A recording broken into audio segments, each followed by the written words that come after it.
इस देश को आक्रमण करके इस देश को लुंठन करने वाले बाबर के नाम पर एक मस्जिद हमें बर्दाश्त नहीं है।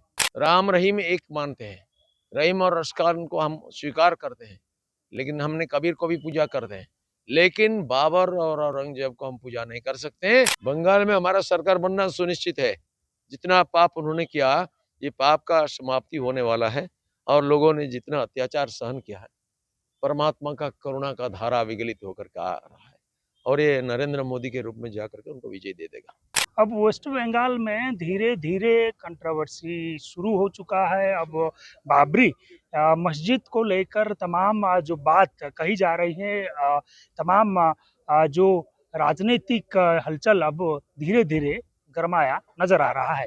बातचीत करने के लिए हमारे साथ बालेश्वर के सांसद प्रताप सारंगी जी हैं। सीधे बातचीत करेंगे। सर, क्या बोलना चाहेंगे जो बाबरी मस्जिद बनाने के लिए मुर्शिदाबाद में एक विधायक ने बोला है, क्या उस बारे में बोलना चाहेंगे? ये हमारा देश का दुर्भाग्य है कि ऐसे आदमी विधायक बन गए हैं।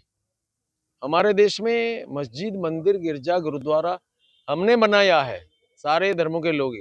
हमारे स्वामी विवेकानंद ने अमेरिका में चिकागो धर्म सभा में 1893 में गर्व से बोले थे, I am proud to belong to a nation and a religion which is sheltered the persecuted and the refugees of all the nations and of all the religions of the अर्थ।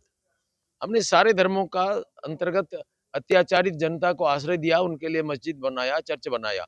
परंतु इस देश का एक कलंकित, इस देश का शत्रु, इस देश का गद्दार, इस देश को आक्रमण करके इस देश को लुंठन करने वाले बाबर के नाम पर एक मस्जिद हमें बर्दाश्त नहीं है।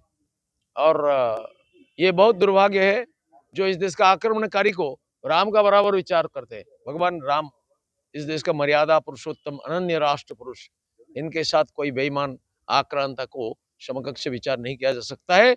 और जो बाबर को इधर पूजा करना चाहते हैं वो भारत का नहीं हो सकता है। हमें राम रहीम एक मानते हैं, रहीम और रश्कान को हम स्वीकार करते हैं, लेकिन हमने कबीर को भी पूजा करते हैं, लेकिन बाबर और औरंगजेब को हम पूजा नहीं कर सकते हैं। और इन बेईमानों को जो पूजा करता है हमारा देश का गद्दार है। और देखा गया है तो कहीं न कहीं ये जो बात उभर कर आ रही है, उसमें तमाम तरह के राजनीतिक हलचल देखने को मिल रहा है। उस बारे में क्या बताना चाहेंगे? देखिए, हमारे देश में एकमात्र पार्टी हमारा जिनका they our nation first party second self last, और जो अपना स्वार्थ को प्राधान्य देते हैं, कभी कभी इसलिए देश का स्वार्थ के साथ भी सौदा करते हैं। राष्ट्र की स्वार्थ है, उनके लिए प्रमुखता नहीं है। उनके लिए प्रमुखता है विदेशी वोट बैंक चाहिए, विदेशी पैसा चाहिए, और प्रयोजन होने पर भी राष्ट्र को दांव पर लगा सकते हैं। ऐसा हमने देखा है। ये एसआईआर को लेकर कितना चिल्लाते क्यों? कि उनका विदेशी वोट बैंक खत्म हो जा रहा है। इनको ला करके इस देश में शरणार्थी रूप में रखा था, उनको शरण दिया था उनका वोट के लिए। 2500 साल पहले हमारे देश में एक बड़ा कूटनीतिक और राष्ट्रभक्त पैदा हुए थे जिनका नाम है आचार्य विष्णुगुप्त, जो चाणक्य के नाम से जाना जाता है।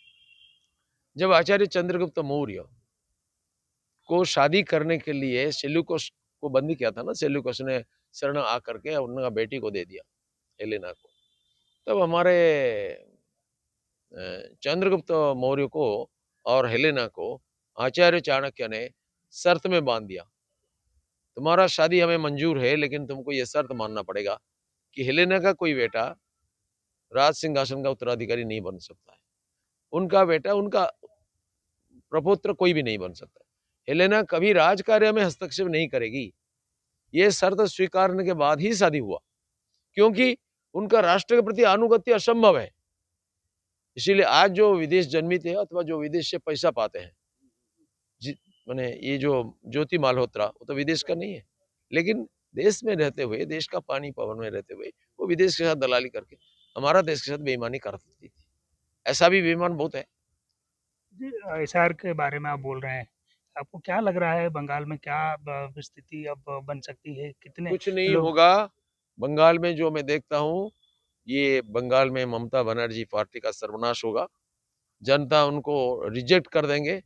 जितना भारत का विरोध में उन्होंने काम किया, जनता उनको रिजेक्ट करेंगे। केवल बंगाल नहीं, उत्तर दक्षिण पूर्व पश्चिम में देखता हूँ। मैं कोई भविष्यवक्ता नहीं है, राजनीतिक घटनावलियों का विश्लेषण करते हुए वैज्ञानिक पद्धति में मैं देखता हूँ 2047 तक और किसी का चाल नहीं चलेगा, सिर्फ पद में ही चलेगा। सर प्रधानमंत्री भी बोले हैं जहाँ जहाँ गंगा गया है वहाँ हमारे सरकार होने वाला है। क्या इस बार बंगाल में भी आपकी सरकार बनने वाली है?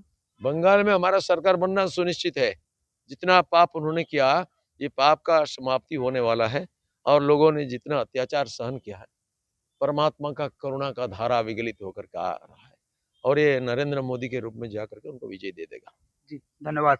हमारे साथ बातचीत करने के लिए थे बालेश्वर के सांसद प्रताप सरंगी जी थे, तमाम बारे में बातचीत कर रहे थे कि कैसे बाबर के नाम पर जो अ, ब मस्जिद बनने जा रहा है, उसको इनकार करते हुए तमाम बारे में बोल रहे थे।